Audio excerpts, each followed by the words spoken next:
Жалал-Абад шаары өнүккөн шаарлардын бири болушу керек. Бул туурасында аталган шаардын 2011-2012 жылдары мэри болуп иштеген Бакыт Адылов билдирди. Анын айтымында 1 жылдан ашык мэрлик кызматта отурган учурда Жалал-Абад шаарынын бир катар социалдык маселелери чечилген. Бүгүнкү күндө чечилбей жаткан бир топ көйгөйлөр бар. Анын бардыгын чечсе болот. Болгону бардык күч-аракеттерди жумшаш керек дейт Бакыт Адылов. Мурдагы мэрдин жасаган иштери туурасында кабарчыбыздын материалы. Бакыт Адылов 2010 жылы апрель окуяларынан кийин өлкө үчүн оор, ошол эле учурда Жалал-Абад шаарында көптөгөн көйгөйлөр орун алып жаткан кезде 2011 жылы мэрлик кызматка келген. 1 жыл 4 айдын ичинде Жалал-Абад шаарындагы бир топ көйгөйлөрдү чечкенге жетишкен. Алгачкылардан болуп Жалал-Абад шаарында муниципалдык асфальт бетон заводу ачылган. Мындан тышкары муниципалдык ишканалар тийиштүү техникалар менен да камсыз болушкан. Ал эми акыркы 20 жылда Жалал-Абадда бир дагы бала бакча курулган эмес. Аны колго алып жергиликтүү казынанын эсебинен бала бакча курулган болчу дейт Бакыт Адылов. Республикалык бюджетти карап отурбастан муниципалдык ушул өзүдөн топтолгон жергиликтүү казынанын эсебинен биринчи жолу дээрлик 20 жылдын ичинде балдар бакчасын Курманбек кичи шаарчасында курганга жетише алдык. Жалал-Абад жаштар шаары деп айтылып келген менен бир катар социалдык объектилер бузулуп, талкаланып жок болгон.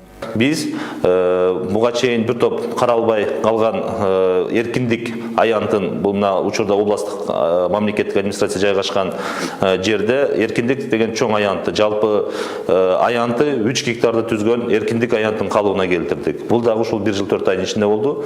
Өзгөчөлөнтүп биз бир гана Жалал-Абад шаарында башка республикаларга салыштырмалуу жалаң нукра таштар менен кооздоп, түстүү фонтанды орнотуп Жалал-Абад шаарына бир кубаныч тартуулай алдык дейбиз.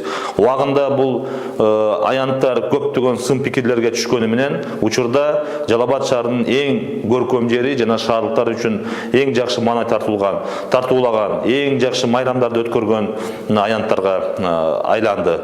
2010 жылдагы окуялардан кийин жабыркаган жарандарды, калктын аялуу катмарындагы адамдарды, көз азиздерди турак жай менен камсыз кылуу маселеси колго алынган.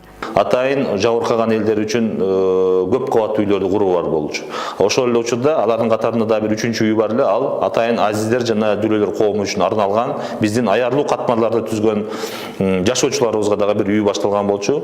Кудайга шүгүр, ушул аталган Ош жана Жалал-Абад шаарынын калыбына келтирүү дирекциясы менен тыгыз жумуш алып барып, жакындан жардам көрсөтүп, өз жумушубузду так аткарганыбыз үчүн мына ошол жылдары биз аяктап, өз жашоочуларга ушул үйлөрдү тартууладык. Бакыт Адылов мэр учурунда бир катар алыс аймактарда фельдшердик, акушердик пункттар ачылып, социалдык объектилер реконструкциядан өткөрүлгөн.